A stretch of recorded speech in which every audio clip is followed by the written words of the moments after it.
Claire est avec nous. Bonjour Claire. Oui, bonjour. Merci d'être avec nous, Claire. Eh bien, on vous écoute, allez-y. Oui, voilà. Bonjour Brigitte, bonjour Claude. Voilà, donc moi je me trouvais en couple donc depuis on va dire une bonne vingtaine d'années. Oui. Donc avec une personne qui avait quand même tendance à disons avoir des dépressions qui l'amenaient à avoir des comportements plus ou moins difficiles. Jusqu'à dernièrement où là, en plus malheureusement pour lui, il a eu une maladie, donc il a une maladie, une opération chirurgicale assez grave, qui l'a amené à rester pendant 2-3 mois, ne pas faire d'efforts physiques, lui il bougeait pas mal, voilà, donc ça a été très dur pour lui et il a pris conscience, enfin à sa façon, on va dire, de dire bon, j'ai quand même frôlé la mort par cette maladie, par cette maladie. J'ai pris conscience qu'il fallait que je vive pleinement ma vie et là, il m'a un petit peu imposé des choses ou faire accepter des choses que j'ai eu du mal d'ailleurs à comprendre déjà puis à accepter. Où vous avez dit le mot, il vous a imposé des choses, c'est-à-dire que vous n'avez pas eu le choix. C'est vrai que c'est arrivé brutalement. Il a voulu vivre une vie complètement différente de ce qu'il avait vécu avec moi, alors qu'on s'entendait quand même bien.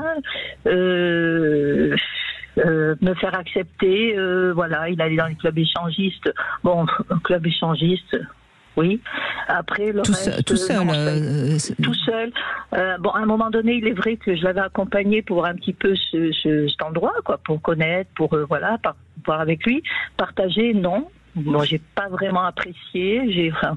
C'est pas votre truc. Vous n'avez pas à vous sentir obligé de. Enfin, du moins, me l'avoir amené de cette façon. Je veux dire, c'était trop brutal. C'était. Mais voyez Claire, bon, c'est pas ce que vous avez fait, mais dans ce cas-là, je crois que vraiment une thérapie de couple aurait été indispensable, parce que là, il vous impose quelque chose et on peut comprendre qu'il ait eu un sursaut de pulsion de vie parce qu'il a eu peur de mourir et qu'il voulait profiter de des dernières années, etc. On peut comprendre. Et vous l'avez visiblement compris, mais il ne s'est pas une seconde poser la question de ce qu'il vous imposait. Et ça, un thérapeute l'aurait obligé à se rendre compte. Et parce que quand vous parlez d'imposer, c'est ça que moi qui me bloque toujours. Dans un couple, on peut avoir, il n'y a pas de jugement à avoir. Si lui, il a envie, là, il a pris conscience de certaines choses, il a envie de vivre différemment, pourquoi pas? Par contre, le faire sans vous demander votre avis ou sans le faire à deux, parce que c'est ça le propre à deux, c'est surtout trouver une entente. Et quand vous dites imposer, je veux dire, c'est pas votre père, vous voyez, c'est imposer dans un couple. Pour moi, il y a une égalité, il y a quelque chose de partage. Et dès qu'on est dans l'imposition, ça peut pas marcher, quoi. Et là, c'est vrai qu'il y a besoin d'un thérapeute, parce que ça veut dire que vous, peut-être une difficulté à mettre des limites, peut-être liée parce qu'il a été malade et que vous n'avez pas envie non plus, vous avez envie qu'il aille bien. Il y a peut-être une culpabilité ou aussi, oui, c'est vrai, je l'ai un petit peu ressenti comme ça également. Mais vous n'avez pas envie de le perdre, donc vous vous dites je vais accepter, mais encore une fois, peut-être que vous auriez aussi accepté avec un thérapeute, voyez, mais au moins il aurait entendu l'effort que vous faites, parce que là on a l'impression que tout est normal pour lui. Voilà, c'est ça. C'est oui. Pourquoi je comprends pas, tu acceptes pas. Faut arrêter avec tes idées. Alors que c'est pas du tout mon cas en plus. Tes idées judéo-chrétiennes, t'as été élevé comme ça. On a été élevé comme ça. Parce que j'ai dit non, ça n'a rien à voir. C'est simplement, pour moi, c'est brutal. J'ai pas. Voilà, tu sors d'hôpital, de ton, voilà, et tu t'amènes comme ça. Et enfin, il faut dire non. C'est moi qui lui avais dit, mais tu peux revenir à la maison parce qu'on vivait ensemble plus ou moins. ensemble au même endroit, mais enfin, on était très souvent quand même ensemble. Voilà, et donc partager mon domicile, il était tout content, il se sentait protégé, il se sentait, et puis il est parti dans, je dirais presque dans ses délires, quoi, parce que ça a été de plus en plus, ça a été autre chose après que les... Oui, mais il est certain qu'il y a quelque chose de cet ordre-là, vous avez raison. Vous analysez très bien la situation, mais c'est pas pour autant que vous êtes obligé de la subir.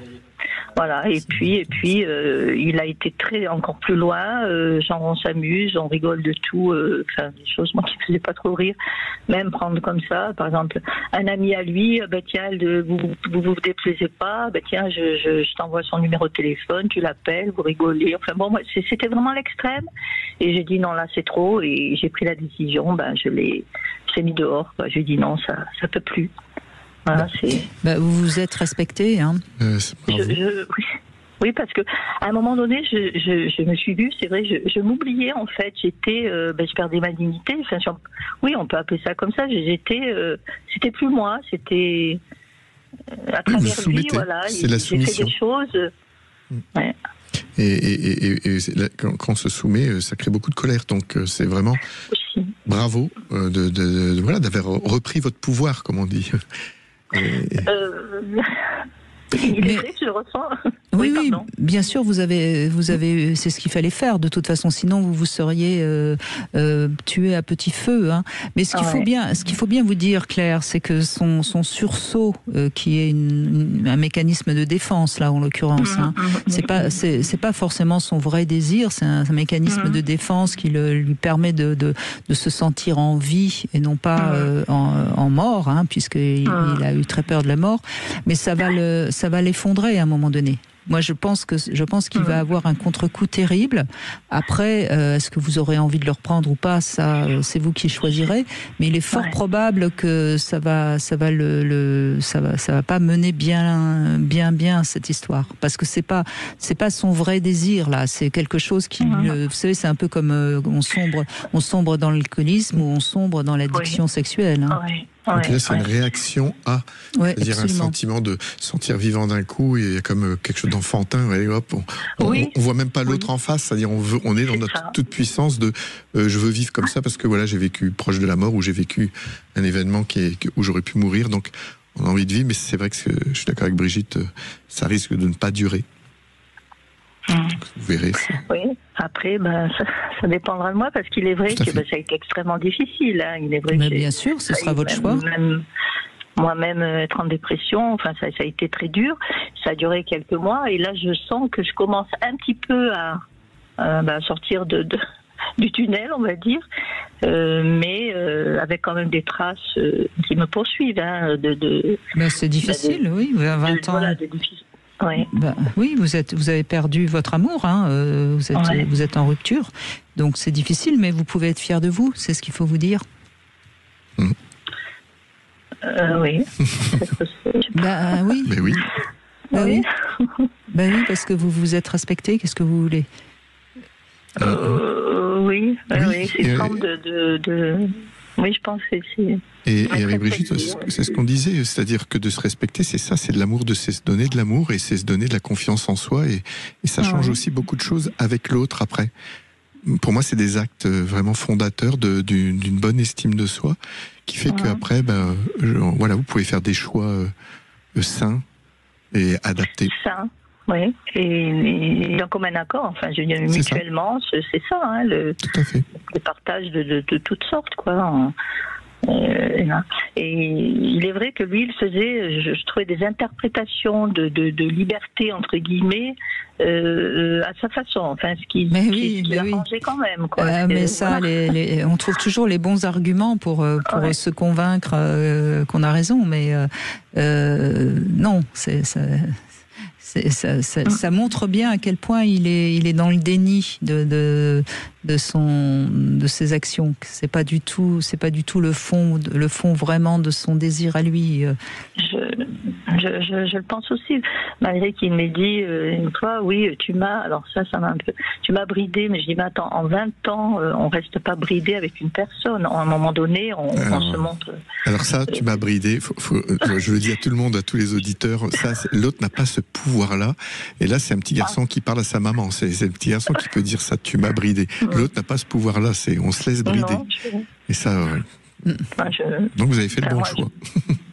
D'accord, écoutez, je vous remercie, ça m'apaise quand même quelque part, parce que c'est vrai que de mon côté, j'ai quand même besoin qu'on me dise, oui, bon, tu as pris quand même la bonne décision, parce que c'est vrai que j'étais tombée dans l'inacceptable. Absolument. Brigitte, moi je suis toujours effaré et merci de dire ça. C'est vrai que pour Brigitte et moi c'est normal, c'est notre métier, ça nous paraît évident, mais de voir que, vous voyez, vous prenez une décision, mais même là il y a peut-être que j'ai pas bien fait. C'est comme si nos éducations nous rattrapent. Je suis pas quelqu'un de bien d'avoir fait ça, alors que non. C'est normal de pas se laisser insulter ou en tout cas imposer. Oui, c'est ça. Et non. Moi, je dis que c'est important de rester dans son pouvoir, de dire oui ou de dire non. Et surtout, quand l'autre dit tu, ben non. Non. Et c'est fini l'époque où l'homme était tout puissant dans le couple et qu'il pouvait aller au bordel pendant que la femme restait tranquille à la maison, élever les enfants. C'est fini. Et voilà. Et il a eu, je dirais presque l'audace de m'avoir dit ça. Je lui dis, mais attends, quand tu rentres, par exemple, tu me rejoins à la maison, ça te dérange pas, mettons, je suis derrière le fourneau. Maintenant, je suis content, j'ai ma petite femme et moi, tu sais par où j'étais, tout va bien. Non, tout va pas bien. Tu l'as perdu, ta petite femme. Non, c'est horrible, quoi, parce que je me dis, encore, s'il avait été élevé, je pense, dans un milieu où, comme moi, quelque chose qui est assez fermé, il y a beaucoup de tabous, mais pas du tout. Donc, ça m'a d'autant plus surprise. Je me suis dit, mais... vous savez, Claire, votre témoignage montre quelque chose qu'on ne dit pas assez souvent. On croit qu'on connaît la personne qu'on aime, et parfois, parce qu'il se passe un événement qu'il traverse et qui est très, très, très difficile, je pense qu'il a beaucoup souffert dans cette maladie qu'il a. Eh bien, il y a tout à fait une autre personne qu'on retrouve en face de soi. C'est ça qui est incroyable chez l'être humain. Heureusement, on n'a pas avec le chien ou le chat familier. Oui, le même. Mais c'est fou, hein, Claude, que les êtres humains peuvent du jour au lendemain complètement changer à cause d'un trauma. Enfin, certainement que ça a été très difficile pour lui, mais ça l'a totalement déstabilisé. Il aurait dû aller voir quelqu'un et travailler sur son angoisse de mort, hein, parce qu'en fait, on est exactement sur son angoisse de mort. Ça a réveillé quelque chose, ça a déclenché. Absolument, ça a réveillé, oui, ça l'a... il s'est senti, il a tout permis, mais alors en tout, il n'y avait plus du tout... plus de filtre. Il n'y a plus de filtre, plus de... Oui, voilà, plus de filtre, plus rien. C'était... tout devait être accepté, compris, normal, voilà. Eh bien, écoutez, vous avez eu bien raison de mettre un terme à tout ça. Merci beaucoup, Claire. Merci, Claire. Merci à vous.